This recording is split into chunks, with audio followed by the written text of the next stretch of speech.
जोशी ने 18 नौसैनिकों की मौत की पुष्टि की है। उन्होंने बताया कि हादसे के वक्त 3 अफसर 15 नौसैनिक सवार थे।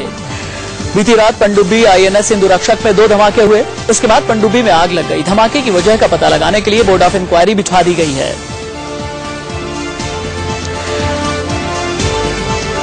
आईएनएस सिंधु रक्षक के मामले में इस वक्त की बड़ी खबर आ रही है, बेहद दुखद खबर है। पनडुब्बी हादसे में navy chief admiral D K Joshi ने जो जानकारी दी है, उन्होंने 18 नौसैनिकों की मौत की पुष्टि की है। और हालांकि शुरुआत में ही यह बताया जा रहा था कि रात 12 बजे के आसपास धमाका होता है। 3 बजे तक हालांकि आग बुझा ली जाती है, लेकिन 18 लोग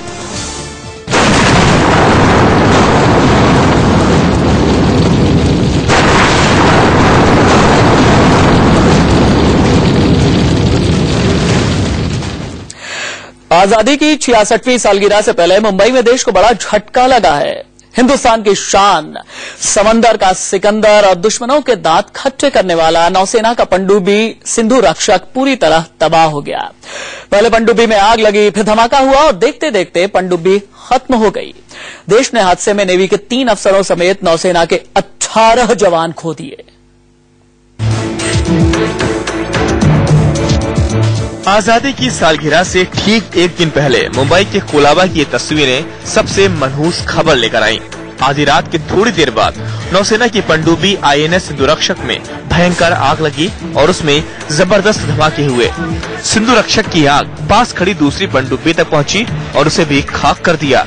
आग और धमाकों से नौसेना की गोदी और आसपास के इलाके दहल उठे। जिस वक्त धमाका हुआ उस वक्त पनडुब्बी पर 18 नौसैनिक सवार थे। दमकल की 20 से 25 गाड़ियों फौरन पनडुब्बियों में लगी आग पर काबू पाने के लिए रवाना हो गई। सुबह 3 बजे तक आग पर काबू पा लिया गया, लेकिन तब तक दोनों पनडुब्बियां लगभग स्वाह होकर डूब चुकी थीं और उनका कुछ हिस्सा पानी से ऊपर दिख रहा था। 1971 के बाद ये भारतीय नौसेना के इतिहास का सबसे भयानक हादसा है। पाकिस्तान के सर युद्ध के दौरान 9 दिसंबर 1971 को भारतीय नौसेना का पोत खुखरी 18 अधिकारियों और 176 सैनिकों समेत डूब गया था। खुखरी के अस्त्र शस्त्र के भंडार में विस्फोट हुआ था और मिनटों में वो डूब गया था।